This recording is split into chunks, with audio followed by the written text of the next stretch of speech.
Praise Lord. प्रभू येशू ख्रिस्ताच्या गोड आणि पवित्र नावामध्ये मी तुम्हा सर्वांचं ख्रिस्त येशूमध्ये स्वागत करते. खरोखर दे बाप्पाला धन्यवाद देऊ. दे बाप्पाने आपल्या सर्वांना सांभाळलं, सुखी बरं निरोगी आशीर्वादी ठेविले आहेस म्हणून दे बाप्पाला धन्यवाद देऊ. खरोखर दे बाप्पाला धन्यवाद देऊ. दे बाप्पाने ह्या वर्षाचे 7 महिने आपल्या सर्वांना सांभाळलेलं आहे. संपूर्ण ऑगस्ट महिना आपला सांभाळ केला. सुखी बरं निरोगी त्याच्या दयेत कृपेत त्याच्या आशीर्वादामध्ये तुम्हा आम्हा सर्वांना ठेवलं म्हणून दे बाप्पाला धन्यवाद देऊ आणि दे बाप्पाचे उपकार मानू. त्याचप्रमाणे आजची संपूर्ण सभा आपण त्या जिवंत देवाच्या हातामध्ये सोपवून देऊ आणि खरोखर दे बाप्पाला धन्यवाद देऊ, कारण दे बाप्पाने आपल्याला ही सुंदर संधी दिली की त्याचं वचन ऐकण्याची, त्याची स्तुतीभक्ती करण्याची संधी दिली म्हणून दे बाप्पाला धन्यवाद देऊ. यावेळेस आपण ओपनिंग प्रेयरमध्ये जाऊ आणि आपल्यामध्ये ब्रदर विशाल इर्शिद आहेत आणि ते आपल्याला ओपनिंग प्रेयरमध्ये घेऊन जाईल अशी मी त्यांना विनंती करते. Praise the lord. Praise the Lord. आपण प्रार्थना करूया. हे आमच्या सर्वशक्तिमान जिवंत प्रभू परमेश्वरा, तुझ्या नावाला धन्यवाद देतो बाबा. तुझी उपकार स्तुती करतो देवपा. आजच्या हा दिवस तू आम्हाला दाखविला देवपा, म्हणून तुझ्या नावाची स्तुती आणि भक्ती करतो देवपा. प्रार्थना करतो देवपा आजच्या सभेसाठी. आजच्या सभेचं संचालन देवपा शालिनी अक्काकडे आहे देवपा. तू त्यांना विशेष आशीर्वादित कर देवपा आणि त्यांच्याद्वारे तू सर्वांना तू आशीर्वादित कर देवपा. प्रार्थना करतो देवपा आजचं अमूल्य असं वचन विजयदादा तू आम्हापर्यंत घेऊन येते देवा. त्या वचनाद्वारे तू आम्हाला सर्वांना आशीर्वादित कर देवपा. आजची स्तुती भक्ती देवपा सिस्टर शिबा देवपा करत आहे देवपा, म्हणून त्यांना आशीर्वादित कर देवपा आणि ती स्तुती आणि भक्ती तू मान्य करून घे देवपा. प्रार्थना करतो देवपा ह्या संपूर्ण विशेष करून प्रार्थना करतो देवपा जॉय आणि सॅमीसाठी देवपा. त्यांच्यामुळे तू आम्हाला हे ऑनलाईन सर्व्हिस देवपा पाहायला मिळते, म्हणून तू त्यांना आशीर्वादित कर देवपा. आणि तुझ्या वचनात म्हटलेल्या स्तोत्रशेता 92:13 की जे परमेश्वराच्या मंदिरात रोपलेले असतात ते आमच्या देवाच्या अंगणात समृद्ध होतील. खरोखर ह्या वचनाद्वारे देवपा तू या दोघांनी आशीर्वादित कर देवपा. आजचं दान दशवून देवपा तुझे सेवक ह्या भंडारात आणत आहे देवपा. यावर तू विपुल असा आशीर्वाद दे आणि तुझ्या वचनाप्रमाणे आकाश कपाटे उघडून जागा पुरणारने एवढा आशीर्वाद तू त्यांना दे देवपा. आजचं अमूल्य असं वचन देवपा एवढं राजेंद्र कुरडे तू आम्हापर्यंत घेऊन येतात देवपा. त्या वचनाद्वारे तू आम्हाला आशीर्वादित कर देवपा.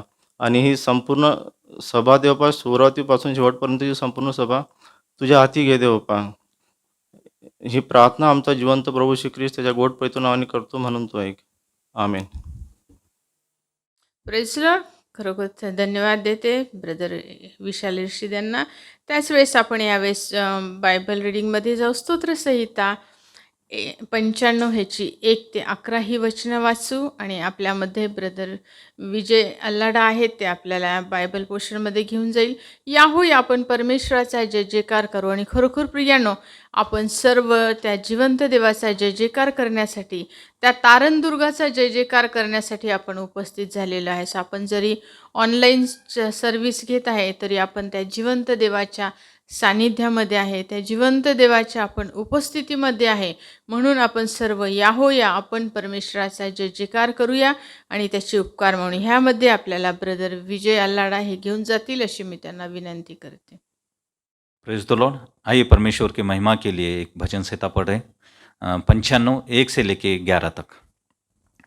आओ हम यहोवा के लिए ऊंचे शोर से गाएं, अपने उद्धार की चट्टान का जय जयकार करें. हम धन्यवाद करते हुए उसके सम्मुख आए और भजन गाते हुए उसका जय जयकार करें, क्योंकि यहोवा महान ईश्वर है और सब देवताओं के ऊपर महान राजा है. पृथ्वी को गहरे स्थान उसी के हाथ में है और पहाड़ों की चोटियाँ भी उसी की है. समुद्र उसका है और उसी ने उसको बनाया और स्थल भी उसी के हाथ का रचा है. आओ हम झुककर दंडवत करें और अपने कर्ता यहोवा के सामने घुटने टेकें, क्योंकि वही हमारा परमेश्वर है और हम उसकी चराई की प्रजा और उसके हाथों की भेड़ें हैं. भला होता कि आज तुम उसकी बातें सुनते. अपना अपना हृदय ऐसा कठोर मत करो जैसा मरीबा में व मस्सा के दिन जंगल में हुआ था, जब तुम्हारे पुरखों ने मुझे परखा. उन्होंने मुझको जांचा और मेरे काम को भी देखा. 40 वर्ष तक मैं उसी पीढ़ी के लोगों से रूठा रहा और मैंने कहा, ये तो भटकने वाले मन के हैं और इन्होंने मेरे मार्गों को नहीं पहचाना। इस कारण मैंने क्रोध में आकर शपथ खाई कि ये मेरे विश्राम स्थान में कभी प्रवेश न कर पाएंगे। प्रेज द लॉर्ड, आमेन। इस पढ़े वाले वचन से परमेश्वर आप सभी को आशीषित करें। थँक्यू विजयदादा. त्याचप्रमाणे आपण उपकार स्मरण करीत त्याच्या पुढे जाऊ आणि स्तोत्रे गात त्याचा जय जयकार करू, त्या जिवंत देवाचा जय जयकार करू, त्याची महिमा वर्णू, त्याला धन्यवाद देऊ, कारण देवबापाने आपल्याला सांभाळलेलं आहे आणि त्याचा जय जयकार करण्याची आपल्याला संधी दिली आहेस, म्हणून आपण देवबापाला धन्यवाद देऊ. आणि यामध्ये आपल्याला स्तुती आणि भक्तीमध्ये सिस्टर श्रीबा सोनेकर हे घेऊन जातील आणि मी त्यांना विनंती करते की आपल्या सर्वांना स्तुती भक्तीमध्ये घेऊन जाईल. आपण खऱ्या अंतकरणाने त्या जिवंत देवाची स्तुती करून त्या जिवंत देवाला धन्यवाद देऊ, कारण देवबापाने आपल्याला ही संधी दिलेली आहेस, म्हणून आपण त्याचे उपकार मानू. स्तुती भक्तीमध्ये सिस्टर शिबा हे आपल्याला घेऊन जाईल, म्हणून त्यांना मी विनंती करते. Praise the Lord.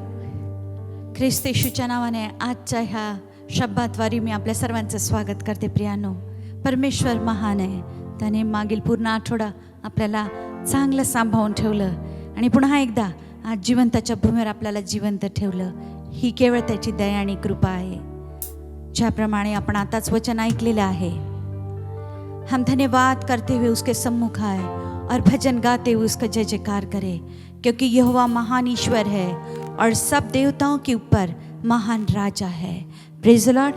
आइए प्रियो, हम अपने अपने घरों में जब आज की स्तुति आराधना में शामिल हुए हैं, अपने स्थानों पर खड़े हो जाए, तालियां बजाए, गीत गाए, हाथ को उठाए, घुटने पर जाए और दिल से उस प्रभु की आराधना करें, क्योंकि उस यीशु के बिना आपका और मेरा जीवन अधूरा है.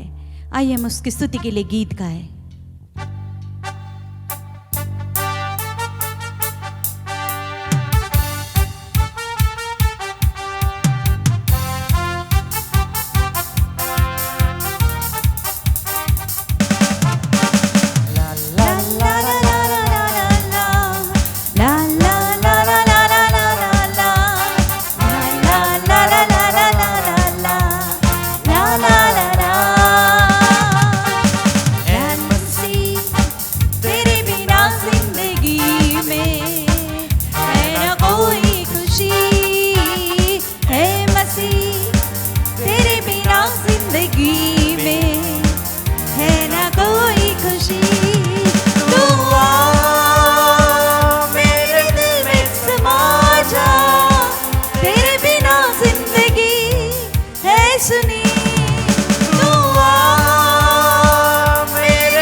मुझको मिले तुझसे नई जिंदगी।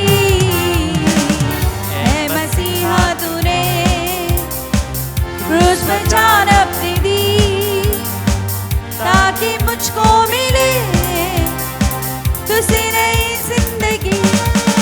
तू आ मेरे दिल में समा जा, तेरे बिना जिंदगी है सुनी।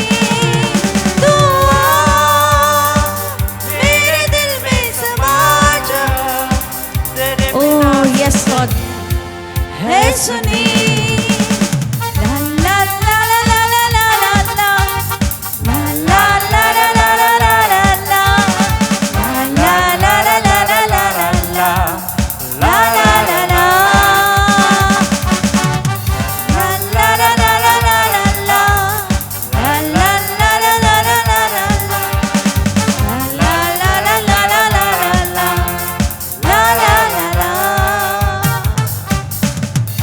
Praise the Lord. हमारा प्रभु महान है, क्योंकि उसका वचन कहता है पृथ्वी को गहरे स्थान उसी की हाथ में है और पहाड़ों की चोटियां भी उसी की है। Praise the Lord. और इसलिए वचन 6 यूँ कहता है, आओ हम झुक कर दंडवत करें और अपने कर्ता यहोवा के सामने घुटने टेके। हाँ मेरे प्रियो, हमारा परमेश्वर इस योग्य है कि हम उसके सामने घुटने टेके। हमारा परमेश्वर मुक्ति देने वाला, शांति देने वाला और दया का सागर है। प्रियो, आइए प्रियो एक और गीत गाकर प्रभु की जय गाए और प्रभु की सना हम गाए।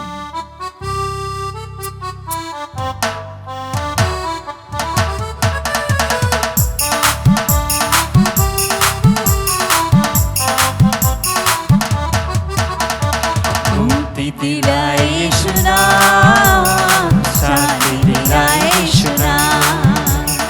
मुक्ति दिलाए यीशु नाम, शांति दिलाए यीशु नाम। यीशु दया का बहता सागर, यीशु दया का बहता सागर। यीशु है दाता महान, यीशु है दाता महान। यीशु है दाता महान, यीशु है दाता महान। मुक्ति दिलाए यीशु नाम, शांति दिलाए यीशु नाम। मुक्ति दिलाए यीशु नाम, शांति दिलाए यीशु नाम। चरनी में तूने जन्म लिया यीशु, चरनी में तूने जन्म लिया, सूली पे किया विश्राम, सूली पे किया विश्राम। सूली पे किया विश्राम, सूली पे किया विश्राम। मुक्ति दिलाए यीशु नाम, शांति दिलाए यीशु नाम। मुक्ति दिलाए यीशु नाम, शांति दिलाए यीशु नाम। हम सबके पापों को मिटाने, हम सबके पापों को मिटाने यीशु हुआ बलिदान, यीशु हुआ बलिदान। यीशु हुआ बलिदान, यीशु हुआ बलिदान। मुक्ति दिलाए यीशु नाम, शांति दिलाए यीशु नाम। मुक्ति दिलाए यीशु नाम, शांति दिलाए यीशु नाम। हम पर भी शुक्र करना, हम पर भी शुक्र करना। हम है तेरी संतान, हम है तेरी संतान। हम है तेरी संतान, हम है तेरी संतान। मुक्ति दिलाए यीशु नाम, शांति दिलाए यीशु नाम। मुक्ति दिलाए यीशु नाम, शांति दिलाए यीशु नाम। क्रूस पर अपना खून बहाया, क्रूस पर अपना खून बहाया। सारा चुकाया दाम, सारा चुकाया दाम। सारा चुकाया दाम, सारा चुकाया दाम।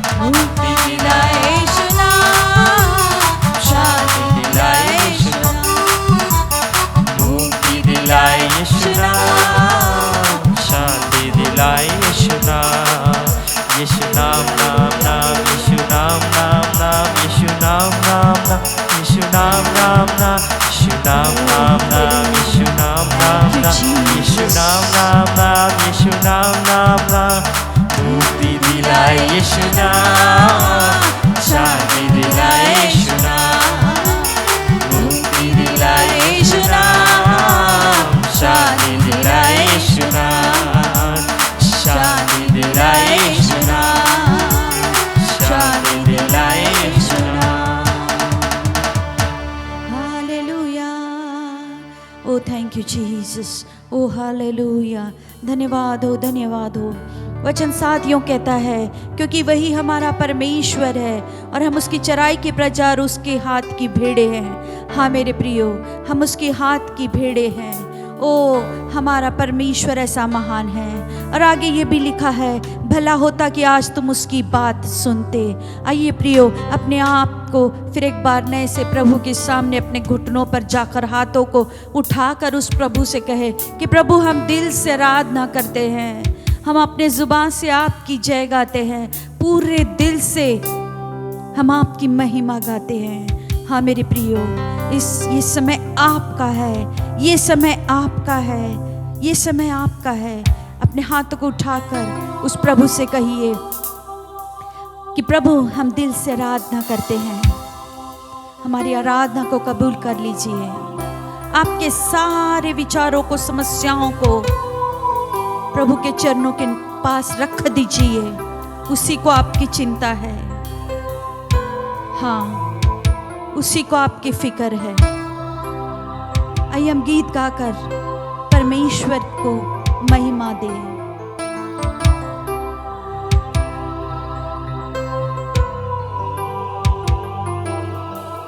दिल से आराधना करूं मैं, इस जुबां से नाम तेरा ही लूं मैं, पूरे दिल से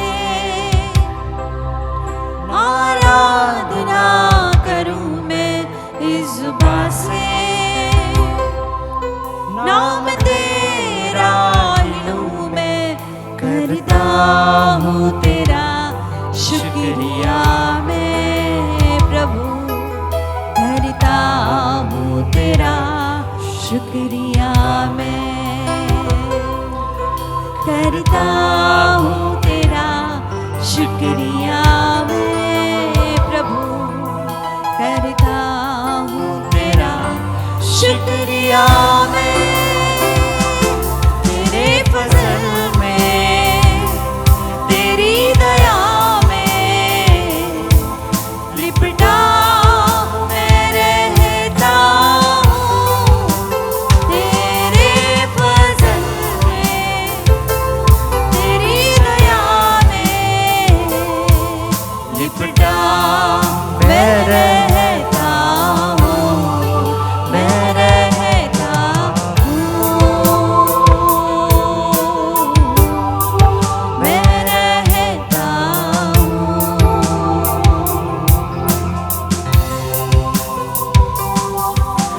जब लेता हूँ मैं नाम तेरा, तेरी सामर्थ को तब मैं देखता हूँ, तुझ में मेरी है बरकत, मुझे महफूज तेरे संग में रहता हूँ, करता हूँ तेरा शुक्रिया मैं प्रभु, करता हूँ तेरा शुक्रिया मैं, करता। हाँ मेरे प्रियो, धन्यवाद दीजिए यीशु को, शुक्रिया अदा कीजिए कि आज हम सब जीवती के भूमि पे जीवित है। शुक्रिया मैं तेरे फजल में, तेरी दया में लिपटा मैं रहता हूँ, तेरे फजल में, तेरी दया में लिपटा मैं रहता हूँ, मैं रहता हूँ।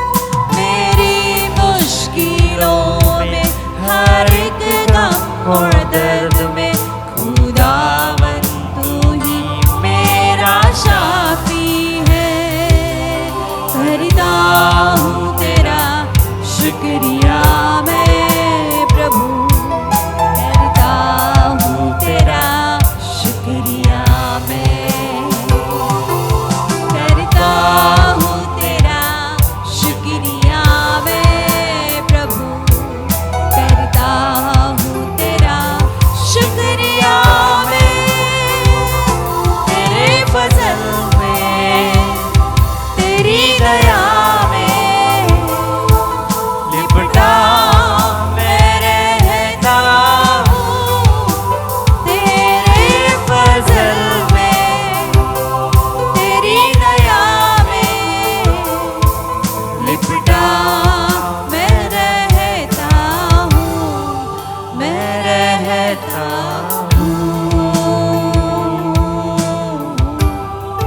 मैं रहता ओह धन्यवाद हो यीशु। हाँ प्रभु जी, हम निरंतर आपके बाहों में लिप कर रहना चाहते हैं। खरंच प्रभू, तुझी खुशी आम्हाला आनंद देते। धन्यवाद दे बापा तुझ्या वचनाबद्दल, तुझ्या प्रेमाबद्दल। ओ धन्यवाद धन्यवाद धन्यवाद। हाँ मेरे प्रियो, आज ये मत भूलिए कि उस यीशु के बिना हम कुछ भी नहीं हैं, और इसलिए हमने सब मिलकर दिल से आराधना की है, क्योंकि वचन कहता है मत डर मैं तेरे साथ हूँ। हमारे प्रभु ने हम सबको अपने पंखों तले छुपाए रखा है। ओ धन्यवाद धन्यवाद। हम गीत गाकर प्रभु की महिमा गाएं और उससे कहें तेरे बिन मैं कुछ भी नहीं प्रभु। हाँ मेरे प्रियो, अब भी समय आपका है।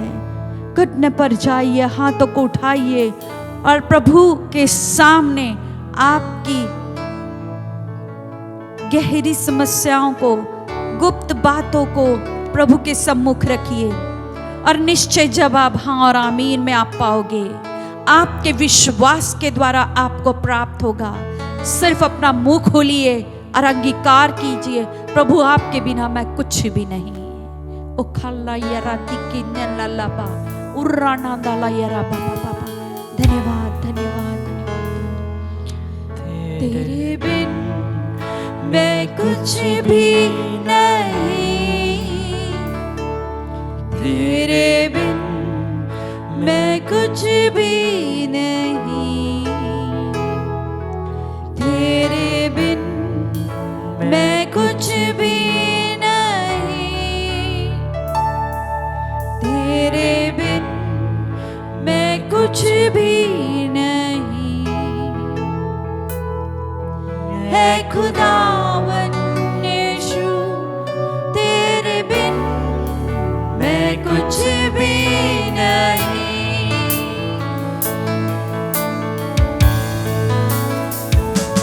तेरे बिन मैं कुछ भी नहीं, तेरे बिन मैं कुछ भी नहीं,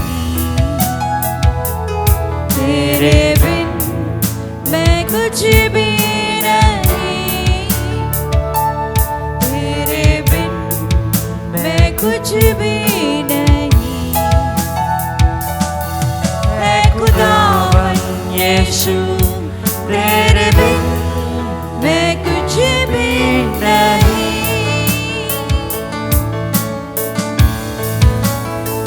तू यीशुआ यीशुआ करूँ आराधना आराधना। हाथों को अपने उठाकर तुझे दूँ महिमा,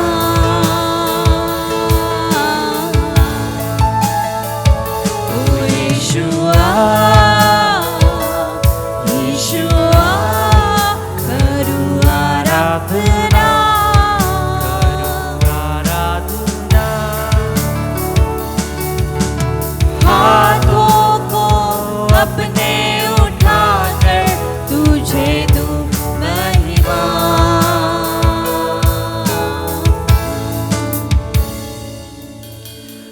आया हूँ भर दे मुझको, है दुआ तुझसे,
हाथों को अपने उठाकर तुझे दूं महिमा।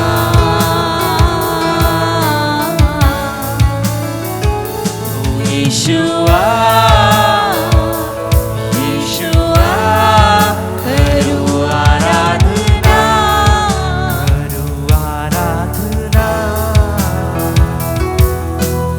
हाथों को अपने उठाकर तुझे दूं महिमा।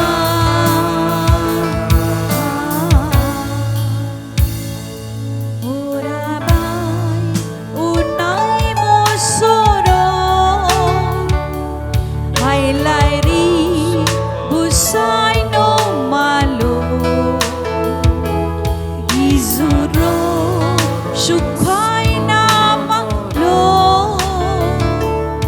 izera orai mono. Oh, hallelujah. Thank you, Jesus. Hallelujah, hallelujah, hallelujah. Ori nana mashakhaliyera barabas. धन्यवाद धन्यवाद धन्यवाद। हाँ प्रभु जी, हम धन्यवाद देते हैं आपकी उपस्थिति के लिए, क्योंकि आज हमारे मध्य में उपस्थित है। धन्यवाद देते हैं प्रभु जी, हम सर को झुकाते हैं क्योंकि आप महान ऐसे परमेश्वर है। प्रभु जी धन्यवाद देते हैं आपके प्यार मोहब्बत के लिए। धन्यवाद और स्तुति और आदर और महिमा आपको मिले प्रभु जी। आज हम सबों ने मिलकर जो आराधना की है, हम बस यही चाहते हैं कि आपकी महिमा हो। प्रभु जी धन्यवाद देते हैं, धन्यवाद और धन्यवाद। धन्यवाद प्रभु जी, हर एक के आंसुओं को आपने कुप्पी में भर कर रखा है। जो बहन भाई मेरे घुटने पर गए हैं, उनकी बातों को आपने हाँ और आमीन कहा है। जिन हाथों ने उठाकर आपको सजदा किया, आपकी सन्ना की है, प्रभु जी आप उन्हें बहुत ऐसी आशीषें देने जा रहे हैं। मैं धन्यवाद देती हूँ। हर एक घरों में जिन्हें चंगाई की ज़रूरत है, आपकी चंगाई मसीह यीशु के नाम से भेज देती हूँ। हर एक आर्थिक ज़रूरतों को मसीह यीशु के नाम से रिलीज़ करती हूँ। हर एक आत्मिक बढ़ोतरी को मसीह यीशु के नाम से हर एक घरों में भेज देती हूँ। होने दीजिए प्रभु जी, आप बढ़ते बढ़ते रहे, ऐसा होने दीजिए। धन्यवाद देते हैं मेरे प्यारे राजा, आपने हमारी स्तुति आराधना कबूल की। आगे का संपूर्ण समय आपके हाथों में सौंप देते मेरे राजा। धन्यवाद देते इस पूरे महीने भर आपने हमें अच्छी तरह संभाले रखा। धन्यवाद और स्तुति आपको मिले प्रभु। आगे का संपूर्ण समय, आगे की संपूर्ण प्रार्थना आराधना आपके हाथों में सौंपते हैं। आप बढ़कर इसे चलाइए। धन्यवाद के साथ इस स्तुति आराधना को आपके सम्मुख रखते हुए प्रार्थना करते इसे सुनिए और ग्रहण कीजिए। आमीन। Praise Lord. खरोखर देव बाप्पाला धन्यवाद देऊया स्तुती भक्तीमध्ये। थँक्यू सिस्टर शिबा, ज्या जिवंत देवाच्या सानिध्यामध्ये तुम्ही आम्हाला घेऊन गेलं। Thank you coir. खरोखर देव बाप्पाला धन्यवाद देऊ, त्याचे उपकार मानू, की त्याची स्तुती भक्ती करण्यास देवबापाने आपल्याला संधी दिलेली आहे। देवबापाने आपल्याला हा पूर्ण महिनाभर सांभाळलेला आहे, भरपूर त्याचे आशीर्वाद दिलेले आहेत आणि देवबापाच्या वचनानुसार आणि त्याच्या आज्ञेच्यानुसार देवबापाने जे आशीर्वाद आपल्याला दिलेले आहे, त्यामधून आपण अल्पस ऑफरिंग त्याच्या भंडारात आणूया, त्याचा जयजयकार करूया, त्याला धन्यवाद देऊ आणि यावेळेस ऑफरिंग आपण घेऊ आणि ऑफरिंगच्या वेळेस सिस्टर प्रीती आयर्लंड ह्या स्पेशल सॉन्ग गीत गातील अशी मी त्यांना विनंती करते। Praise the Lord. मैं सारी महिमा जूते परमेश्वर को देती हूँ कि परमेश्वर ने एक बार ये संधि दी कि उसकी महिमा करूँ। इस गीतों के द्वारा यही कहा जाता है कि जब तक प्रभु हमारे अंदर नहीं है तो हम कुछ भी नहीं।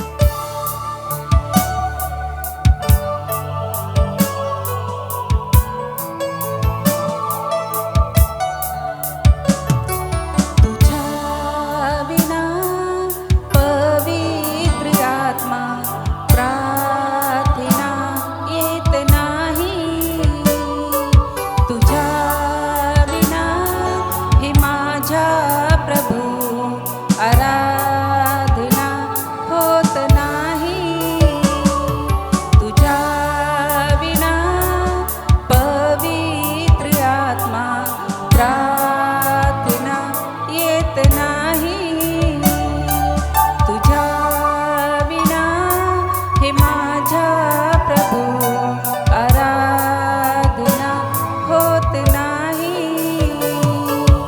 ये प्रभू तू ये माझ्या हृदयी तू ये करते तुला विनंती प्रभू ये तू ये प्रभू तू ये माझ्या हृदयी तू ये करते तुला विनंती प्रभू ये तू ये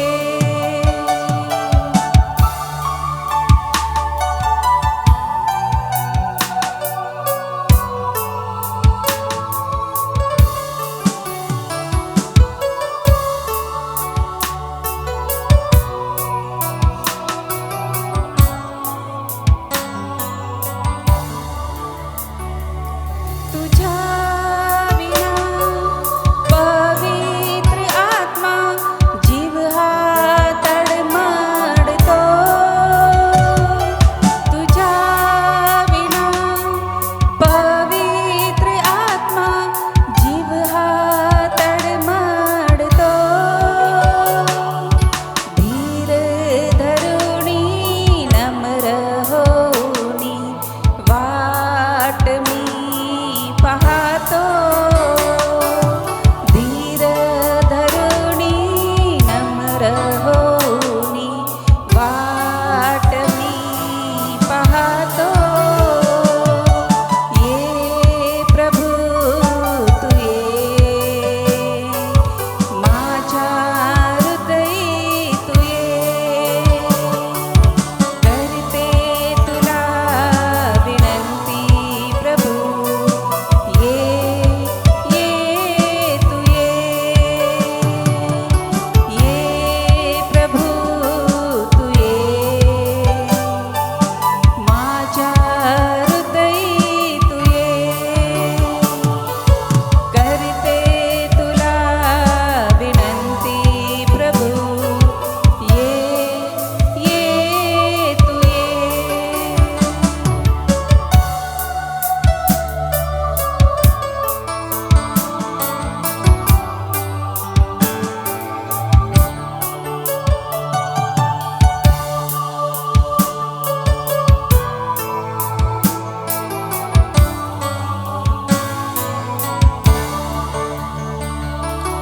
तुझी मला पवित्र आत्मा येशूकडे नेतो तुझी मला पवित्र आत्मा येशूकडे नेतो येशू माझ्या सर्व पापांची मजला क्षमा करीतो येशू माझ्या सर्व पापांची मजला क्षमा करीतो ये प्रभू तू ये माझ्या हृदयी तू ये करते तुला विनंती प्रभू ये तू ये प्रभू तू ये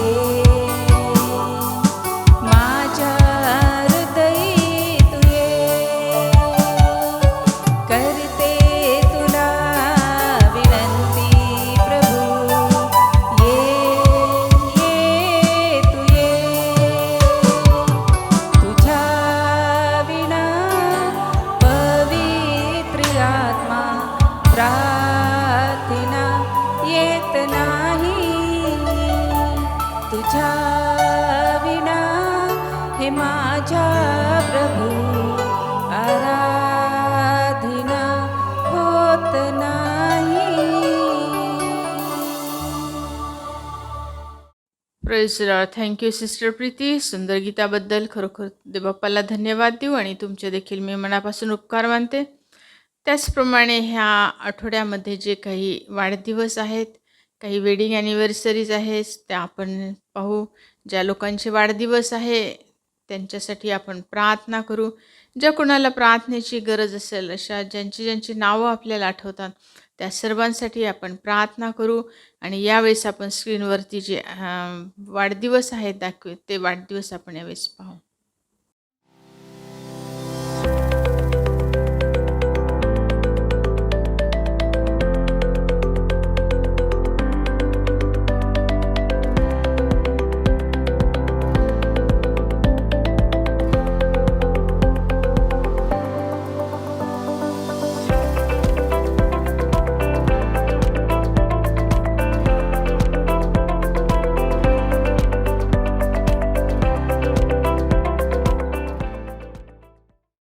प्रेज लॉर्ड. थँक्यू. त्याचप्रमाणे यावेळेस आपण ऑफरिंगवरती प्रार्थना करू. आणि त्याचप्रमाणे जी मध्यस्थितीची प्रार्थना आहे, त्या प्रार्थनेसाठी आपण देवबाप्पाला धन्यवाद देऊ. आपल्या देशासाठी, आपल्या चर्चसाठी, आपल्या चर्चच्या सर्व सभासदांसाठी, आपल्या सिनियर बिशप, त्यांच्या फॅमिलीसाठी आणि ज्या लोकांना प्रार्थनेची विशेष आवश्यकता आहे, त्या सर्वांची आपण यावेळेस आठवण करू. त्या सर्वांसाठी प्रार्थना करू. विशेष आपल्या देशासाठी, संपूर्ण जगासाठी आपण प्रार्थनेमध्ये आठवण ठेवू. कारण जो काही करोना आहे, तो कोरोना येशूच्या पुढं काहीच नाही आहे. प्रेज लॉर्ड प्रियांनो. कारण त्या येशूच्या नावामध्ये तो कोरोना भस्म झालेला आहे. संपूर्ण देशाला, संपूर्ण जगामधून तो नाहीसा झालेला आहेच. म्हणून आपण देवबाप्पाला धन्यवाद देऊ आणि देवबाप्पाचे आपण उपकार मानू. कारण येशूच्या पुढं कोरोना हे काहीच नाही आहे. त्या जिवंत देवाने आपल्याला सांभाळलं आहेच, म्हणून आपण देवबाप्पाला धन्यवाद देऊ. आणि यावेळेस आपण ऑफरिंगवरती आणि मध्यस्थीच्या प्रार्थनेमध्ये जाऊ. आणि आपल्यामध्ये आपले सिनियर पाळकसाहेब आहेत, ते आपल्याला, पास्टर प्रमोद देशपांडे, ते आपल्याला ह्या प्रार्थनेमध्ये, मध्यस्थीच्या प्रार्थनेमध्ये घेऊन जाईल अशी मी त्यांना विनंती करते. त्याचप्रमाणे देवबाप्पाला धन्यवाद देऊ. ह्या आठवड्यामध्ये जे वाढदिवस झाले त्यांच्यासाठी सुद्धा प्रार्थना करतील, म्हणून देवबाप्पाचे उपकार मान. Praise Lord. आपण प्रार्थना करू प्रियांनो. येशूच्या नावामध्ये तुम्हा सगळ्यांचं मी स्वागत करतो आणि देवाचे उपकार मानतो की परमेश्वराने आपल्या सगळ्यांना सुखी बरं आशीर्वादित ठेवलेला आहे. आपण प्रार्थनेत जाऊ. सर्वशक्तिमान देवा, येशूच्या नावाने तुझ्यासमोर उपकार स्तुतीच्या अंतकरणाने येतो. तुला धन्यवाद देतो परमेश्वर आजच्या सभेबद्दल, ज्यामध्ये तू आम्हाला एकत्र आणलंस. आम्ही एकत्र येऊन तुझी स्तुती आराधना करू शकतो. ऑनलाईनमध्ये आम्ही सगळेजण आहोत आणि तुझं वचन ऐकत आहे, स्तुती आराधना करत आहे. आणि तुझी आम्ही स्तुती करून तुला धन्यवाद देत आहोत, कारण की तू आम्हा सर्वांना सुखी, बरं, निरोगी, आनंदित, आशीर्वादित ठेवलेला आहेस. आमच्या सर्व गरजा पुरवलेल्या आहेस, म्हणून धन्यवाद. यावेळेस आम्ही विशेष प्रार्थना करतो. आम्ही ज्या ऑफरिंग्स आणि टाईट तुझ्या भांडारात आणलेले आहे, त्यावर तू आपला आशीर्वाद पाठव. माझ्या प्रार्थनेने ते तू आशीर्वादित कर, तुझ्या वचनाने ते आशीर्वादित कर आणि त्याचा उपयोग तुझ्या नावाच्या गौरवासाठी करून घे परमेश्वर. आम्ही प्रार्थना करतो, या जगावर जे कोरोनाचं संकट आहे, त्या सगळ्या कोरोनाच्या संकटापासून आम्हा सर्वांना तू वाचविलं आहे, सुरक्षित ठेवलं, म्हणून धन्यवाद. यापुढे सुद्धा तुझी कृपा, दया आमच्यावर असू दे. येशूला बसलेल्या फटक्यांनी तू आम्हाला आरोग्य दिलं आहेस. तेच दैवी आरोग्य मी यावेळेस माझ्या या चर्चसाठी, आमच्या राज्यासाठी, आमच्या देशासाठी आणि संपूर्ण जगासाठी तुला मागतो परमेश्वर.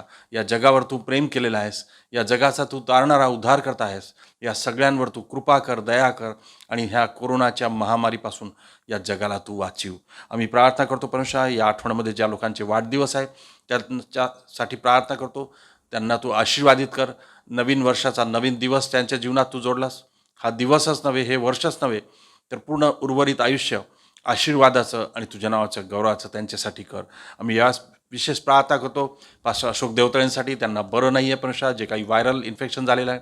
तुझं वचन आणि तुझा शब्द पाठवून त्यांना येशूच्या नावाने आरोग्य दे. तू आरोग्य दिलंस म्हणून धन्यवाद देतो. आपल्या दासावर, आपल्या सेवकार तू कृपा कर आणि त्यांना बरे कर आणि ते बरे झाले आहेत. आम्ही विश्वास ठेवतो आणि तुला धन्यवाद देतो. आम्ही यावेळेस विशेष इंटरसेसरी प्रार्थनेमध्ये जातो. आम्ही प्रार्थना करतो आमच्या चर्चच्या सगळ्या मेंबर्ससाठी, सगळ्या पाळक लोकांसाठी, त्यांच्या फॅमिलीजसाठी, चर्चच्या तरुण मुलांसाठी, मुलींसाठी.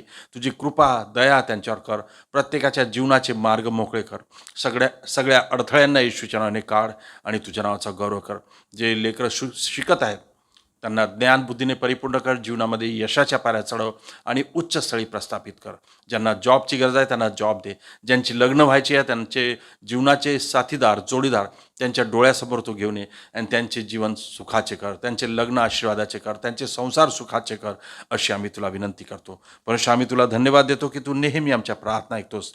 यावेळेस आम्ही विशेष प्रार्थना करतो आमचे बिशप डॉक्टर सतीश रायबोडे साहेब, त्यांची पत्नी सिस्टर माली अक्कांसाठी, त्यांच्या मुलांसाठी प्रार्थना करतो. त्यांच्या संपूर्ण कुटुंबावर तुझी कृपा, दया ठेव, आशीर्वाद पाठव, आरोग्य ठेव आणि जी मोठी सेवा त्यांना दिलेली आहे ती करण्यासाठी लागणारी शक्ती, सामर्थ्य, आरोग्य त्यांना पुरव.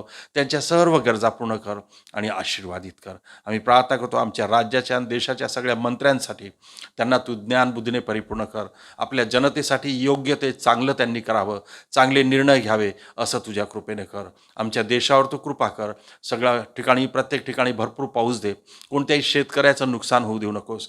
जो शेतकरी आमच्या देशाला अन्न पुरवतो त्याचं कुटुंब कधी उपाशी राहू नये, त्यांच्यावर कोणती आपत्ती येऊ नये म्हणून तू सहायता कर, मदत कर, अशी आम्ही तुला विनंती करतो. त्यांना भरपूर पीक येईल, ते कर्जमुक्त आमचे शेतकरी राहतील असं कृपेने कर. आमच्या चर्चच्या शाळेवर आशीर्वाद पाठव. त्यातले स्टुडंट्स, टीचर्सला आम्ही तुझ्या हातात देतो. ज्ञानबुद्धीने परिपूर्ण कर. शाळेच्या सगळ्या गरजा पुरव आणि आशीर्वादित कर. देवा, आम्ही तुला धन्यवाद देतो की तू नेहमी आमच्या प्रार्थना ऐकतोस आणि हो ॲमेनमध्ये उत्तर देतोस. तू महान परमेश्वर आहेस, तू जिवंत आहे, तू विश्वासू आहे. तुझे कान आमच्या प्रार्थनेच्या वाणीकडे आहेत म्हणून धन्यवाद. तुझं नेत्र आमच्या हाकेकडे असतात, आमच्याकडे असतात, या भवनाकडे असतात म्हणून तुला धन्यवाद देतो. सगळ्या गोष्टी तुझ्या सामर्थ्य हातात सोपवितो परमेश्वर.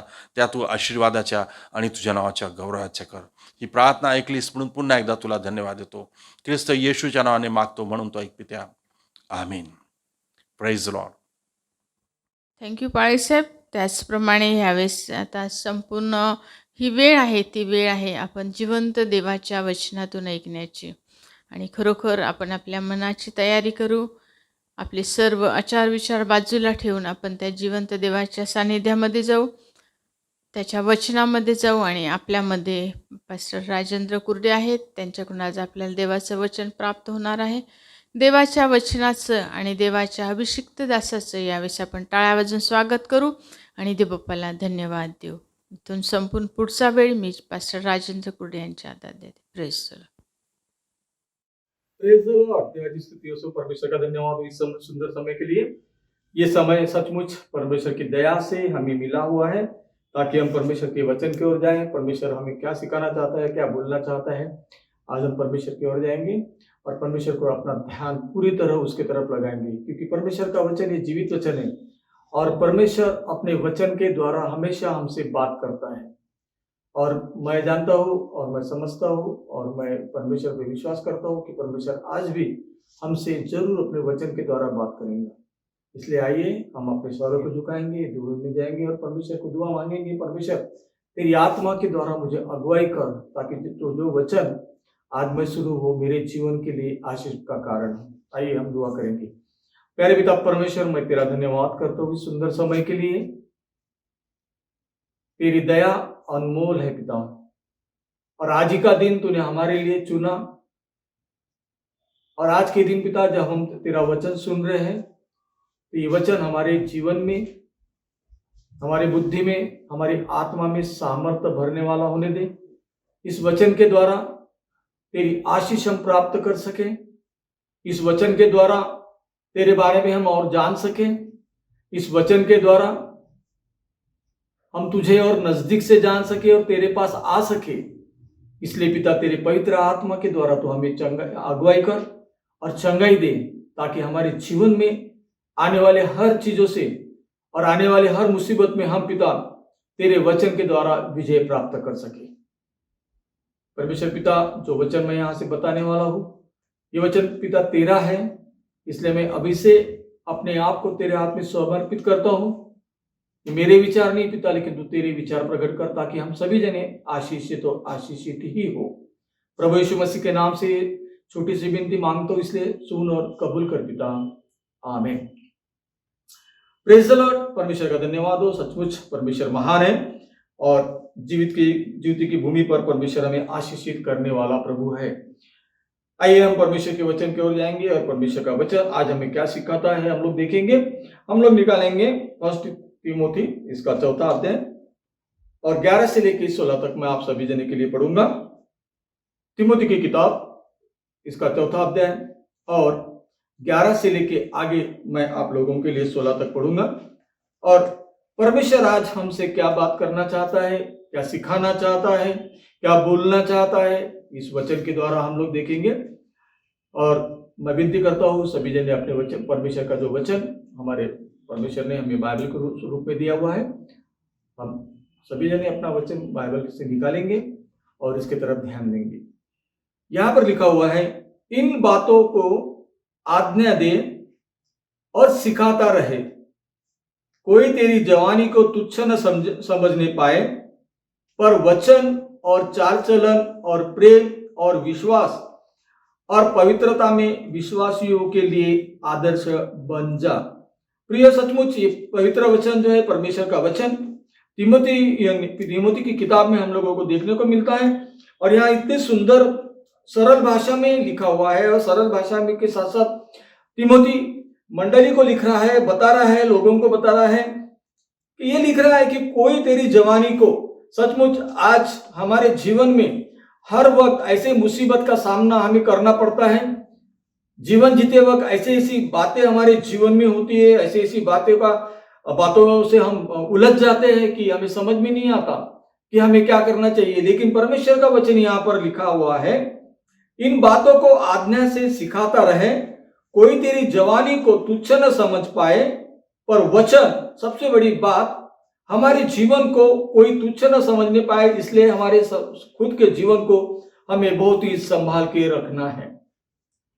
प्रभु के संगति में रह के, प्रभु की आत्मा की संगति में रह के, प्रभु यीशु मसीह की आशीष में रह के हमें वो बातें करना है कि जो बातें करने के बाद सचमुच प्रभु यीशु मसीह की जो वचन है वो वचन, ताकि हम किसी को सिखा सके और हम भी सीख सके। और इसलिए यहाँ पर तिमोथी लिख रहा है कि कोई तेरी जवानी को तुच्छ न समझे, पर वचन, पहली बात, सबसे पहली बात, अगर किसी बात को उसने महत्व दिया है तो परमेश्वर के वचन को। और परमेश्वर का वचन ही ऐसा जीवित वचन है कि वो वचन के द्वारा हमें ऐसा मार्ग मिलता है, ऐसी बातें सुनने को मिलती है और ऐसी बातें सीखने को मिलती है, ताकि हम परमेश्वर को और नजदीक से जान सके। क्योंकि परमेश्वर को जानना ये सबसे बड़ी बात हमारे जीवन में है।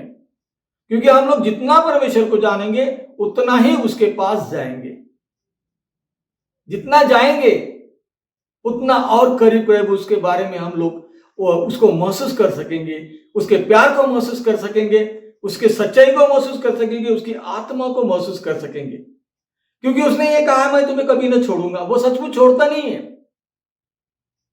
हमें कभी छोड़ता नहीं है। परमेश्वर का वचन यहाँ कहा है, उसके वचन और अपने चाल चलन। आज के जीवन में अगर हमारा जीवन जो है, हमारा जीवन की एक सच्चाई है, और वो सच्चाई है कि हमारा जीवन हम लोग कैसा व्यतीत करते हैं। सबसे बड़ी बात है, एक मसीही लोगों को, एक मसीही व्यक्ति को, एक मसीही विश्वासियों को अपना खुद का जीवन किस तरह व्यतीत करना चाहिए, यह हमें जानना बहुत और बहुत ही जरूरी है। क्योंकि अगर हम लोग मसीह को नहीं जानेंगे, हम हमारा जीवन को नहीं जानेंगे, हमारे चाल चलन में अगर बदलाव रहेंगे, अगर चाल चलन में हम लोग अगर परमेश्वर की स्तुति भक्ति नहीं करेंगे, हमारे चाल चलन देखने के बाद अगर कोई इंसान अगर हमारे तरफ देखता है और देखने के बाद उसे अगर प्रभु यीशु मसीह का प्यार हमारे जीवन में दिखता नहीं है, अगर यीशु मसीह की उपस्थिति हमारे जीवन में दिखती नहीं है, तो ऐसे जीवन का क्या लाभ?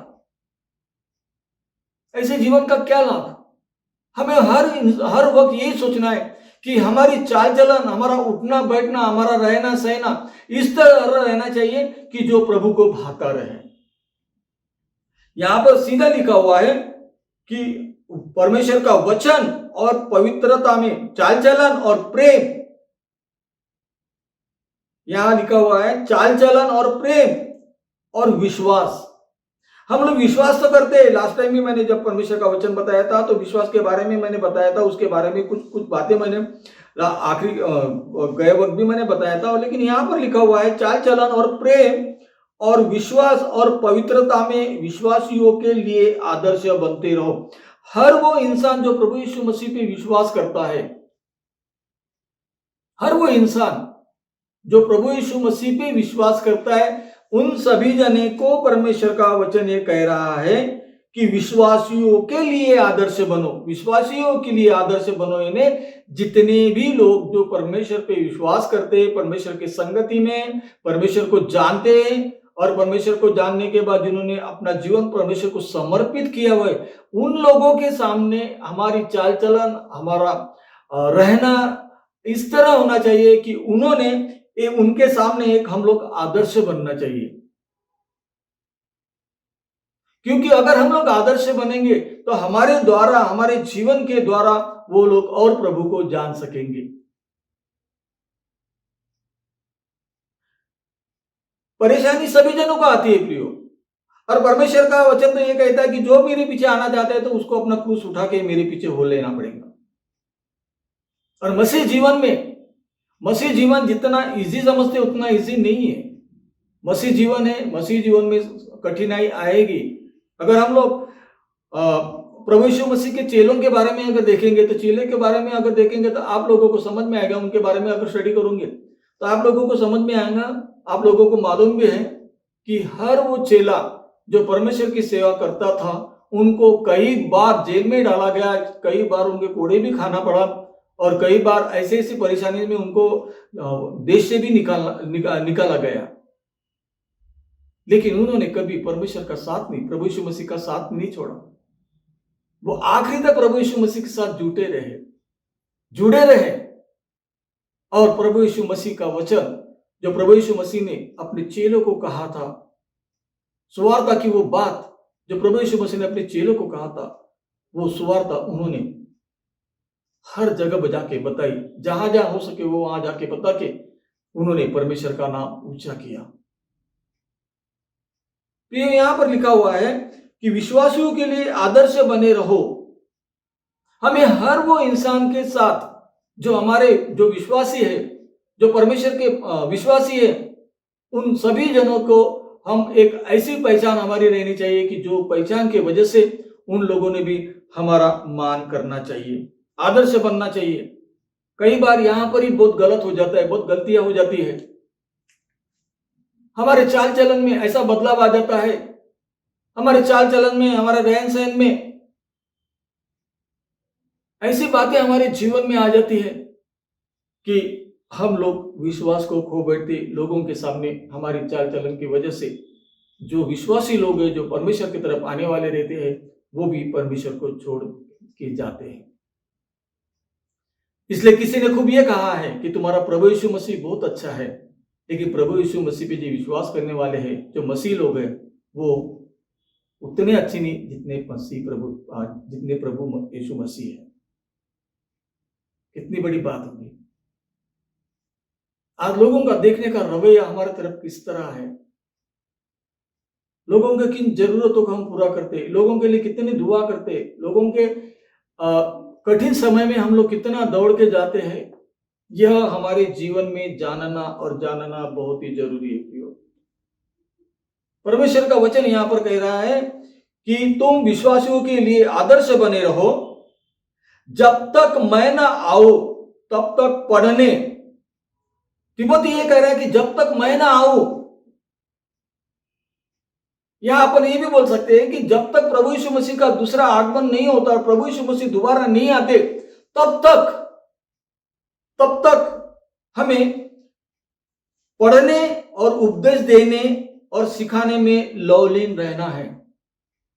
तुम्हें और मुझे, हम सभी जने को, जितने भी विश्वासी लोग हैं, हम सभी जने को परमेश्वर ने इसीलिए चुना हुआ है ताकि जो वचन हमें मिला हुआ है वो वचन हम दूसरे लोगों को बताएं और उनको ये बताएं कि प्रभु यीशु मसीह ही एक ऐसा उद्धार करता है कि जो परमेश्वर का पुत्र है, जो तुम्हारे लिए और मेरे लिए आया है। सारे जगत के लिए वो प्रभु यीशु मसीह आया है, क्योंकि वो प्रभु परमेश्वर कभी नहीं चाहते थे कि किसी का नाश हो, वो कभी वो नहीं चाहते थे। आप लोगों को एक उदाहरण देना चाहता हूं मैं। आप लोगों को मालूम है उत्पत्ति की किताब में आदम और हवा, जब आदम परमेश्वर के साथ रहता था, परमेश्वर के साथ रहने के बाद कुछ वक्त परमेश्वर के साथ रहने के बाद वो अपने सिंहासन पे, स्वर्ग के सिंहासन पे परमेश्वर जाता था, और जाने के बाद उसने देखा कि आदम का अकेला रहना ठीक नहीं है, क्योंकि परमेश्वर जब स्वर्ग में जाते थे तब आदम अकेला रहता था, और जब आदम अकेला रहता था तो अब ऐसे परेशानी में आती थी कि परमेश्वर ने देखा कि नहीं है भी आदम जो है, आदम का अकेला रहना ठीक नहीं है, और परमेश्वर ने आदम की फसली से एक फसली निकाल के, उसके शरीर से एक फसली निकाल के हवा को बनाया। सब कुछ अच्छा चलते रहा, आदम और हवा सब कुछ साथ में रहते थे, उस एदेन बाग में रहते थे, जो एदेन बाग परमेश्वर ने उसके लिए चुनी थी, जो एदेन बाग उनके लिए बनाई थी। हर वो चीज जो परमेश्वर ने बनाई थी, वो हर एक चीज, क्योंकि उत्पत्ति की किताब में हम लोग पहले पढ़ेंगे, जब आदम और हवा को बनाने के पहले वहां पर ऐसा लिखा हुआ है कि जब परमेश्वर ने ये बनाया तो परमेश्वर ने कहा हाँ ये ठीक है, हाँ ये अच्छा है, सब कुछ अच्छा था। और अच्छा रहने के बाद आदम को और हवा को वहां रखा गया, और आदम को और हवा को वहां रखने के बाद कुछ वक्त के बाद, कितना वक्त लगा मालूम नहीं, कितने साल लगे मालूम नहीं, कितने महीने लगे मालूम नहीं, कितने दिन लगे मालूम नहीं, कितने घंटे लगे मालूम नहीं, लेकिन एक वक्त ऐसा आया कि आदम और हवा ने पाप किया। आदम और हवा ने पाप किया। प्रिय, ऐसी गलती, ऐसा पाप उन्होंने किया, क्यों किया? अगर हम लोग को पढ़ेंगे तो हमारे को दिखने को अपने को सीखने को मिलता है, क्योंकि जब आदम और हवा को सब कुछ मिला, सब कुछ मिला, प्रियो मैं बताना चाहता हूं कि जब आदमी के पास सब कुछ मिलता है ना, तब लोग परमेश्वर को भूल जाते हैं और परमेश्वर की संगति को भूल जाते हैं, क्योंकि वो अपने आप में ही रहते हैं। जीवन के आपाधापी में ऐसे ऐसे वक्त आते हैं कि लोगों को आज परमेश्वर के पास जाने के लिए वक्त नहीं है, क्योंकि वो अपने ही जीवन जी रहे हैं, अपने ही जीवन में व्यतीत है।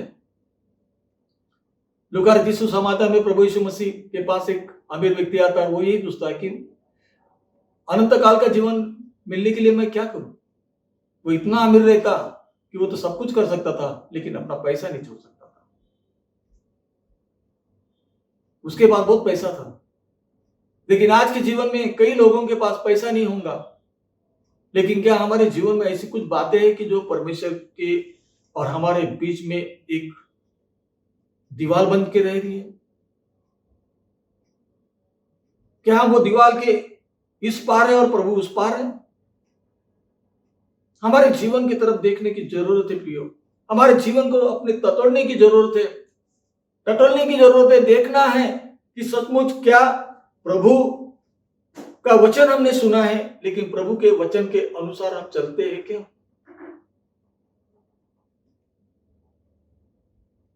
क्योंकि जब तक हम परमेश्वर के वचन के अनुसार चलेंगे नहीं, क्योंकि यहां पर लिखा है जब तक मैं न आऊं तब तक पढ़ने और उपदेश देने में, पढ़ना और पढ़ना, क्योंकि परमेश्वर का वचन हमेशा हमें जीवन देता है, जीवन का मार्ग। जब पेत्रस ने परमेश्वर से पूछा, प्रभु यीशु मसीह ने पेत्रस से पूछा क्या तुम मुझे छोड़ के जाना चाहते हो? पेत्रस ने ये कहा था, प्रभु जीवन का मार्ग तो तेरे पास है, मैं तुझे छोड़ के कहां जाऊं? पर क्या हुआ? वो नहीं गया उसको छोड़ के। कठिनाई का सामना हमेशा करना पड़ता था, तो भी छोड़ के नहीं गया। यहां पर लिखा हुआ है कि तुम उपदेश देने में और सिखाने में, सबसे पहली बात पढ़ने में, और पढ़ने के बाद उपदेश देने में, और उपदेश देने के बाद सिखाने में। अगर हम लोग पढ़ेंगे नहीं तो उपदेश कैसा देंगे? सबसे पहले पढ़ना है। जब हम सीखेंगे ही नहीं, हम पढ़ेंगे नहीं, तो हमें क्या मालूम परमेश्वर का वचन हमें क्या सिखाता है? हमें सबसे पहली बात पढ़ना है। जो वचन परमेश्वर ने हमें दिया हुआ उसे पढ़ना है, उसका मनन करना है, और सबसे पहली बात हमें सीखना है कि परमेश्वर हमसे क्या बात करना चाहता है, परमेश्वर हमसे क्या बताना चाहता है, परमेश्वर इस वचन के द्वारा मुझे क्या सिखाना चाहता है। जब तक पढ़ेंगे नहीं तब तक हमें पता ही नहीं चलेगा परमेश्वर मुझसे क्या बातें करता है। सबसे पहली बात है ये कि पहली बात तो सबसे पहले यहां लिखा हुआ है कि पढ़ना। परमेश्वर का वचन हम लोग कितने बार पढ़ते हैं, कितना वक्त पढ़ते हैं, ये हमारे जीवन में सबसे बड़ी बात है प्रियो कि हम परमेश्वर का वचन कितना देर पढ़ते हैं, उसका मनन कितना देर करते हैं। पढ़ना और मनन करना ये दोनों अलग अलग बात है। कभी कभी हम लोग पढ़ लेते और एक आधे घंटे के बाद 2 घंटे के बाद अगर किसी को पूछा गया तो इसमें क्या पढ़ा, तो उसको कुछ नहीं मालूम था तो उसने क्या पढ़ा। लेकिन अगर वो मनन करेगा तो उसको जरूर याद रहेगा कि मैंने ये वचन पढ़ा था और परमेश्वर ने ये वचन के द्वारा मुझसे ये बात की और मुझे परमेश्वर ये सिखाना चाहता है। क्योंकि बाइबल हमें ये बताती है कि कई बार प्रभु यीशु मसीह ने सुवार्ता बताई, कई बार लोगों को बताया, लेकिन प्रभु यीशु मसीह एक जगह खुद यही कहते हैं कि मैं उदाहरण के द्वारा लोगों को इसलिए सिखाता हूं क्योंकि वो लोग नहीं समझ पाते, इसलिए सिखाता हूं। कई बार हमें इन बातों को ध्यान रखना चाहिए कि परमेश्वर हमसे क्या सिखाना चाहता है, क्या पढ़ाना चाहता है।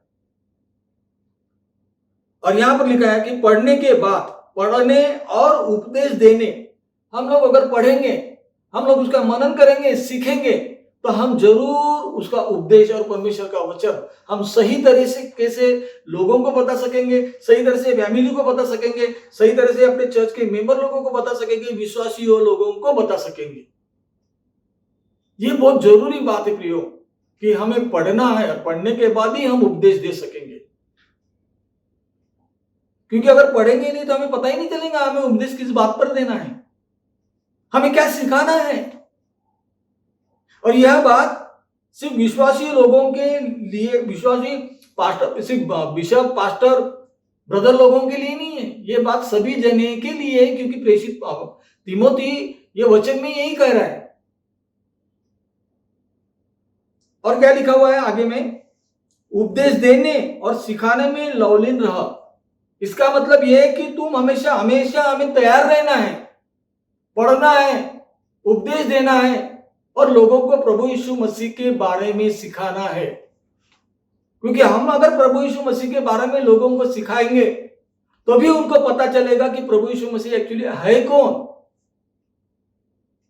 वो जान सकेंगे, वह जान सकेंगे कि प्रभु यीशु मसीह है कौन। क्योंकि जितना हम प्रभु यीशु परमेश्वर को जानेंगे उतना हम उसको समझ सकेंगे, हम उसके प्यार को जानेंगे, उसने हमारे साथ कितना प्यार किया ये जानेंगे। क्योंकि यहां पर लिखा भी है वैसा चाल चलन और प्रेम और विश्वास। हम लोग अगर परमेश्वर से प्यार करते हैं तो हमें प्यार करने के साथ साथ उसके साथ चलना जरूरी है। हमारे जीवन में प्रभु यीशु मसीह का अनुग्रह रहना जरूरी है। उसके आगे में ये लिखा हुआ है, उस वरदान के प्रति जो तुम में है। और प्रभु यीशु मसीह इस दुनिया में जब आए और प्रभु यीशु मसीह आने के बाद अपने चेलों को कुछ वरदानों से उन्होंने मालामाल किया, कई वरदानों उन्होंने दिए। हम करंदियों की किताब अगर पढ़ेंगे तो करंदियों की किताब में वहां पर लिखा हुआ है कि परमेश्वर ने किस तरह वरदान दिए हुए हैं, परमेश्वर हमसे क्या करना चाहता है, क्या बताना चाहता है।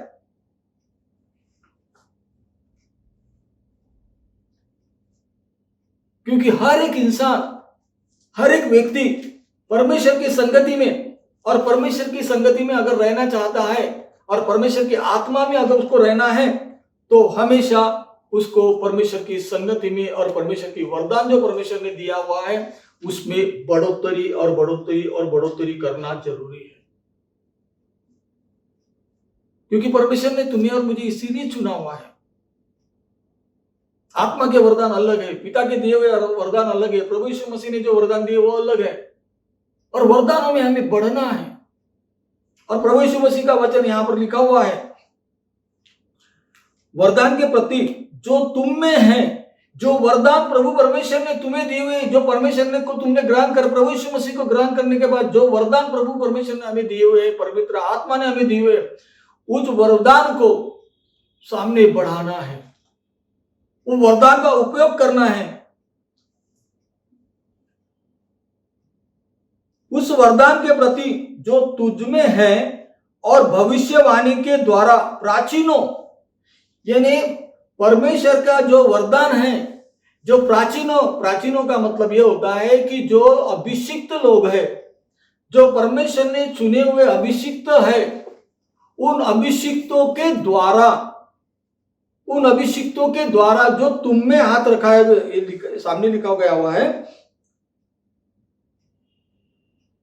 उस वरदानों के प्रति जो तुझ में है और भविष्यवाणी के द्वारा प्राचीनों के हाथ रखने समय तुझे मिला था, निश्चिंत मत रह।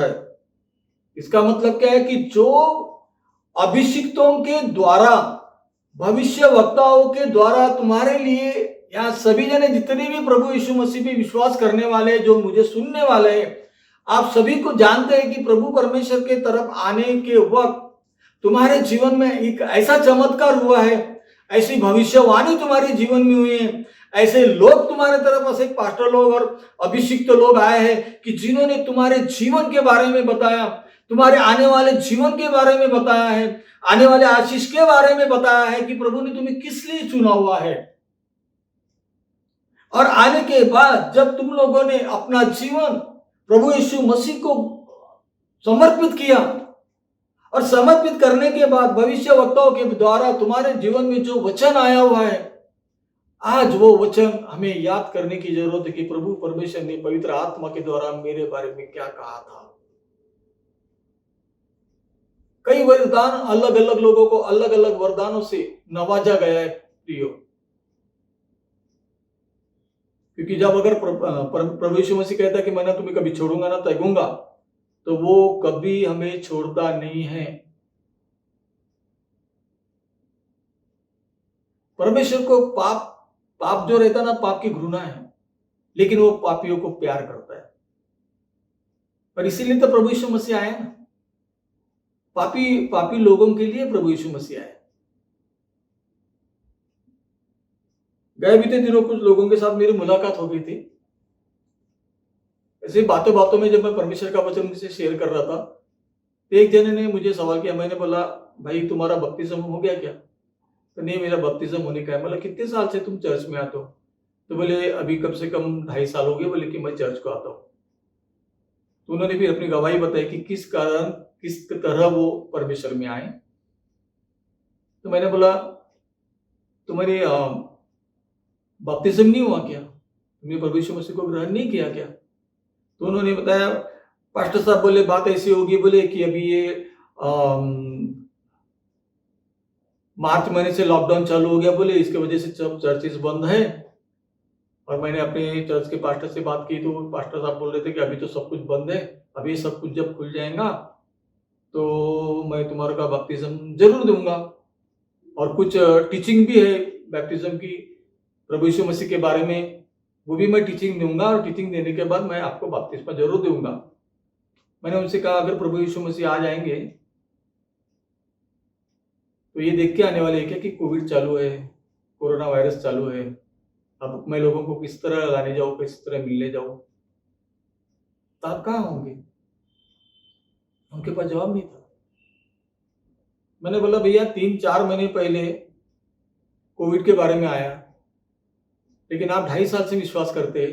2.5 साल में आपको इतना वक्त नहीं मिला कि आप बपतिस्म ले सके? तो उन्होंने मुझे एक उत्तर दिया। उन्होंने मुझे क्या कहा मालूम है? उन्होंने मुझे ये कहा कि नहीं पास्टर साहब, मैं ये सोच रहा था बोले कि मैं जब तक अपने आप को पूरी तरह तैयार नहीं कर सकता जब तक अपने आप को पूरी तैयार करूंगा, मैं अपने जितनी भी गंदी बातें हैं मेरे जीवन से मैं सब कुछ निकालूंगा, और निकालने के बाद मुझे अभी ऐसा लगेगा कि मैं बैप्टिज्म ले सकता हूँ, उस वक्त मैं जरूर बैप्टिज्म लूंगा बोले, क्योंकि मुझे ऐसा नहीं लगता बोले कि मैं अभी बैप्टिज्म के लायक हूं करके। मैंने बोला यार तू तो पास्टर से बात कर रहा है, पास्टर को बता रहा है ये बातें। मैंने उनको बोला अगर बोला हर इंसान ये सोचता कि जब तक मैं अपने आप को उस कदर नहीं समझूंगा बपतिस्मा लेने के, तो मैं तो ये समझता बोला प्रभु यीशु मसीह का आना हमारे लिए व्यर्थ है। हम लोग इस मुसीबत से, इस पाप से दलदल में जो फंसे हुए थे, इस पाप के दलदल से निकल नहीं पा रहे थे, करके ये प्रभु यीशु मसीह आया हमारे को उस पापों के दलदल से निकालने के लिए। प्रभु यीशु मसीह का आने का मकसद वही था, क्योंकि वो पिता हमसे प्यार करता है और प्यार करने के लिए उसने जब दुनिया में देखा तो जहां वहां पापी लोग सुधर नहीं रहे, तो उसने उसके लिए एक इलाज करके प्रभु यीशु मसीह को भेजा। और प्रभु यीशु मसीह के द्वारा जो भी उस पर विश्वास करता है और अपने पापों की क्षमा मांगता है, और जिस दिन हम पापों की क्षमा मांगेंगे तो प्रभु ये कहता कि मैं तुम्हें सहायक दूंगा। सहायक की जरूरत किस बात के लिए है? सहायक की जरूरत हमें इस बात के लिए है ताकि हम लोग उस पाप न कर सके जो पाप हम पहले करते थे। और प्रभु के लहू से धोने का मतलब यह है कि तुमने जो भी पाप किए तुम भूल जाओ, अभी नया जीवन नए सिरे से चालू करो और मैं तुम्हारे साथ हूं। मैंने बोला अगर उम्र के 60 साल के भी अगर आप हो जाते हो तो भी आपका उद्धार नहीं हो सकता, क्योंकि आप जो सोच रहे हो वो सोच हिसाब से तो आपका उद्धार कभी नहीं हो सकता। लेकिन प्रभु ये कहता है कि तुम जैसे हो वैसे मेरे पास आओ।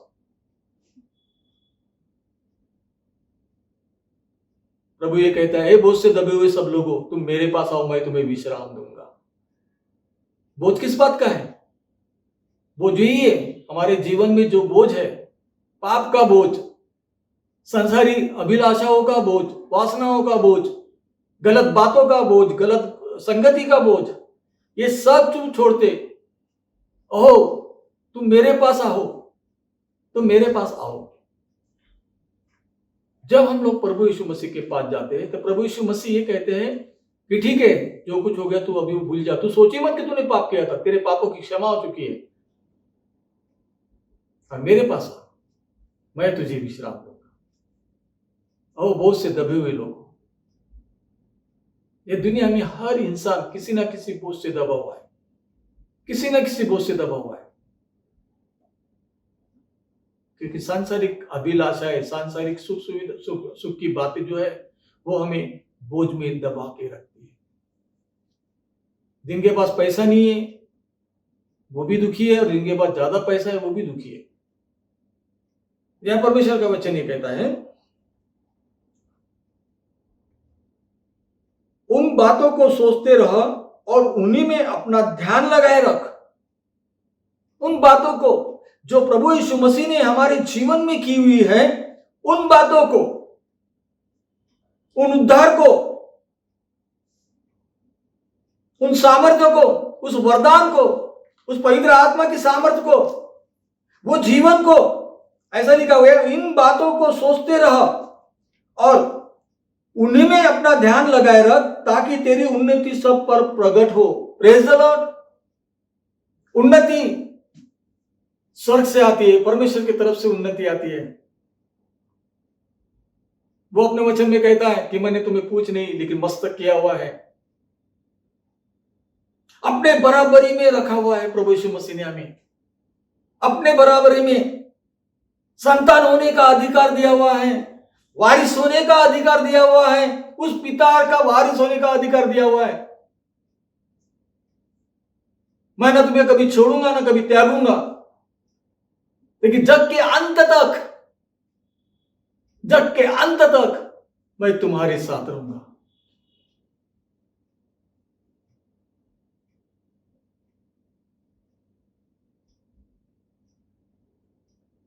उठ प्रकाशमान हो, यहोशू की किताब में लिखा है उठ प्रकाशमान हो क्योंकि प्रकाश तेरे तरफ आया हुआ है, उजाला तेरे तरफ आया हुआ है। वो उजाला कौन है?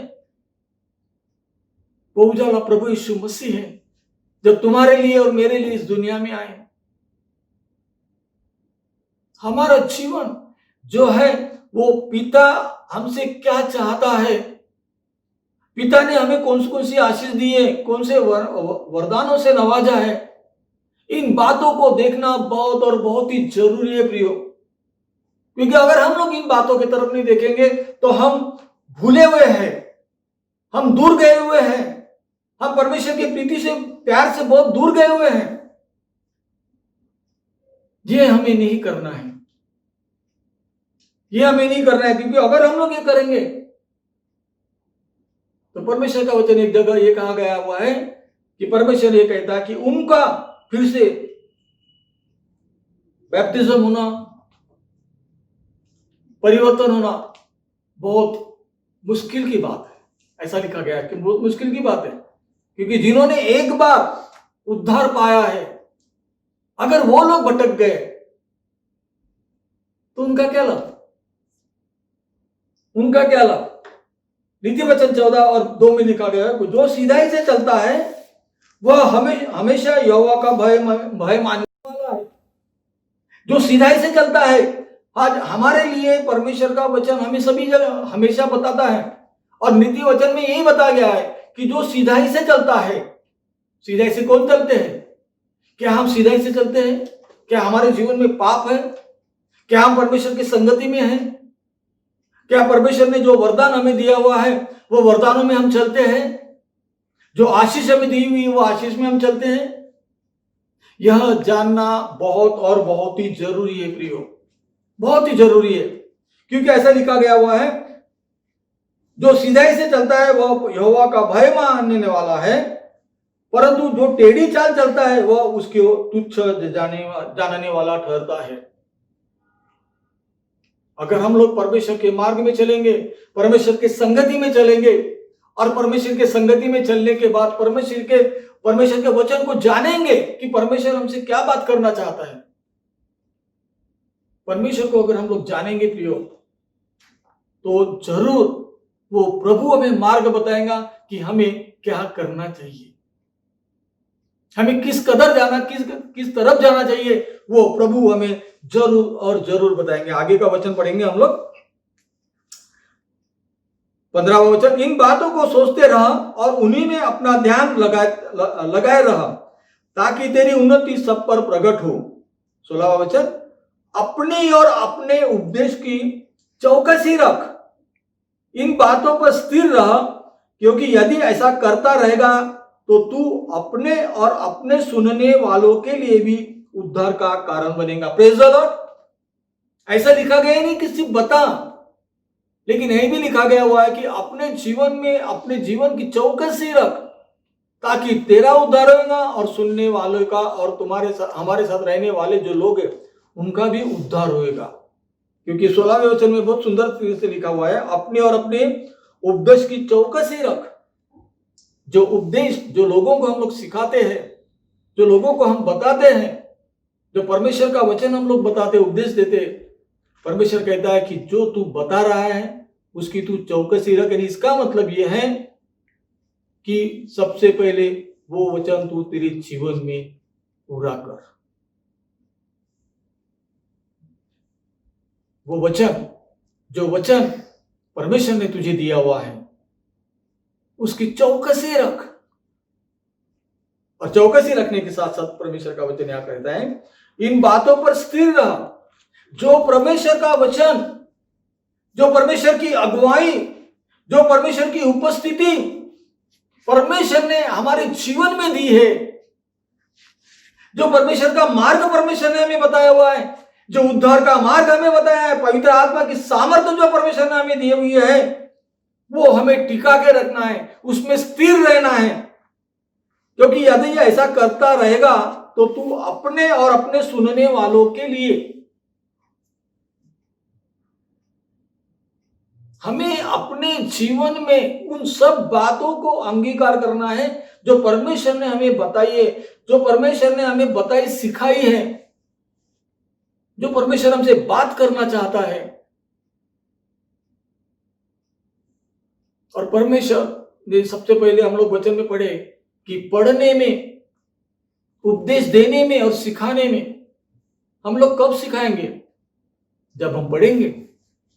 हम लोग कब उपदेश देंगे? जब हम पढ़ेंगे, जब हम मनन करेंगे। हमारे पास परमेश्वर की एक आशा है, ऐसी आशा कि जो आशा के साथ हम लोगों के पास जवाब नहीं कि वो कहाँ जाएंगे। लेकिन परमेश्वर ने एक आशा हमें दी हुई है कि मरने के बाद भी हम परमेश्वर की संगति में रहेंगे। Praise the Lord. मरने के बाद भी, कि अनंत काल का जीवन प्रभु यीशु मसीह ने दिया है। प्रभु यीशु मसीह जब अपने चेलों के साथ थे तो चेलों को ये कहा गया था, मैं जा रहा हूं तुम्हारे लिए भलाई के लिए। परमेश्वर तुमसे प्यार करता है और परमेश्वर हमें कभी छोड़ता नहीं। परमेश्वर ने एक वादा किया हुआ है, ऐसा वादा जो कभी किसी ने किया नहीं होगा, लेकिन परमेश्वर ने हमसे वादा किया है कि मैं ना तुम्हें कभी छोड़ूंगा ना कभी त्यागूंगा, लेकिन दुनिया के अंत तक मैं तुम्हारे साथ रहूंगा। कई बार हम परमेश्वर से दूर जाते प्रियो, और परमेश्वर से दूर जाने के बाद हम लोग वो बातें करते हैं कि जो बातें हमें नहीं करनी चाहिए, लेकिन तो भी परमेश्वर हमें नहीं छोड़ता। क्यों? क्योंकि परमेश्वर हमसे वादा किया हुआ। परमेश्वर हमको नहीं छोड़ता, लेकिन कुछ मुसीबतें आने की वजह से हम परमेश्वर को छोड़ देते हैं। क्योंकि परमेश्वर का वचन ये कहता है, जब प्रभु यीशु मसीह ने लोगों को सुवार्ता बताई, चेलों को सुवार्ता बताई, कई चेले ऐसे थे कि प्रभु यीशु मसीह को छोड़ के चले गए, क्योंकि उन्होंने कहा था नहीं ये बहुत कठिन है, बोले अपने से नहीं जमेगा, वो छोड़ के चले गए। बाइबल में उनका नामो निशान ही नहीं उसके बाद कि वो कहाँ गए। क्यों? क्योंकि कुछ कुछ बातें ऐसी होती है प्रियो कि जो अपने समझ के बाहर होती है, लेकिन हमें वो समझना है कि प्रभु ने हमसे ये क्यों कहा, प्रभु हमसे ये क्यों कहना चाहता है। क्योंकि प्रभु हमसे प्यार करता है, वो हमें रोज चिताना चाहता है। क्यों चिताना चाहता है? क्योंकि प्रभु हमसे प्यार करता है।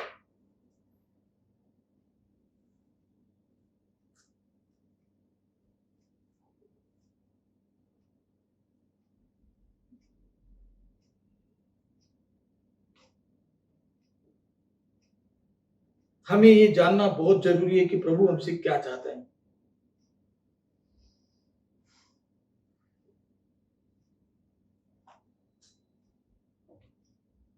तीमोथी को जब लिखते हुए पौलुस ये कहता है कि तू जो कर रहा है अपनी चौकसी रख, मैं आने तक।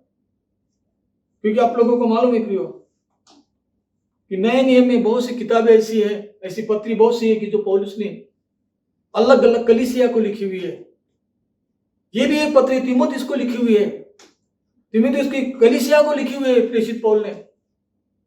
और वो लिखते हुए पौलुस को बताना चाहते हैं, पौलुस को अगुवाई कर रहा है, वो बता रहा है कि तू जो बातें मैंने तुझे सिखाई हुई है, जो अभिषेक तेरा परमेश्वर आत्मा के द्वारा मेरे हाथ रखने से, अगुवे के हाथ रखने से, याजकों के हाथ रखने से तुझमें हुआ है, उसकी तू चौकसी रख। हमारे जीवन में भी प्रियो अभिषिक्त लोगों ने, याजक लोगों ने, हमारे जीवन में भी प्राचीनों ने, याजकों ने हमारे ऊपर भी सर पर हाथ रखा, हमारे सर पे ऊपर हाथ रख के दुआ की, और उन्हीं के द्वारा हमारा पवित्र आत्मा का बपतिस्मा हुआ है, उन्हीं के द्वारा हमारा पानी से बपतिस्मा हुआ है, उन्हीं के द्वारा हमें वचन मिला हुआ है।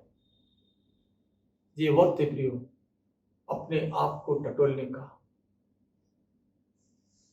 प्रेषित पौल तीमुथियुस को एक खत लिख रहा है। आज ये खत परमेश्वर प्रभु यीशु मसीह के द्वारा, पवित्र आत्मा के द्वारा तुम्हारे लिए और मेरे लिए आया हुआ है। तुम्हारे लिए और मेरे लिए प्रभु हमें सिखाना चाहता है कि हमें किस तरह जीवन जीना है और हमारी चाल चलन किस तरह रहनी चाहिए। अगर हम प्रभु में हैं तो अपने आप को प्रभु के मार्गदर्शन में चलाना है, क्योंकि जब हम प्रभु यीशु मसीह के मार्ग में चलेंगे तो जिस तरह प्रेषित पौल तीमुथियुस को कहता है कि जब मैं आऊंगा तब तो सिखाने में,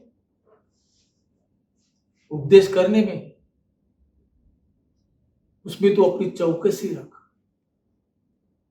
हमें भी चौकस रहना है प्रियो, और अपने आप को और आगे बढ़ाना है, ताकि आगे बढ़ा के हम भी ये कह सके, प्रभु हम हमारे बारे में ये कह सके कि सचमुच मैं तुझसे संतुष्ट हूँ। प्रभु करे इस वचन के द्वारा तुम्हें और मुझे, यहाँ जो जितने भी सुनने वाले हैं सभी जन को आशीषित और आशीष ही करे। Praise the lord. Praise lord. Thank you pastor Rajendra Kurde सुंदर देवाच्या वचनासाठी जे तुम्ही आमच्यासमोर आणलेलं आहे. माझा विश्वास आहे या देवाच्या जिवंत वचनाद्वारे आम्ही सगळेजण आशीर्वादित झालेलो आहोत.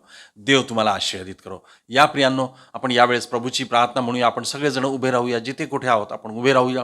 प्रभूची प्रार्थना म्हणूया आणि परमेश्वराचा आशीर्वाद मग घेऊया. आपण प्रभूची प्रार्थना म्हणूया. हे आमच्या स्वर्गातील पित्या, तुझे नाव पवित्र मानले जाओ.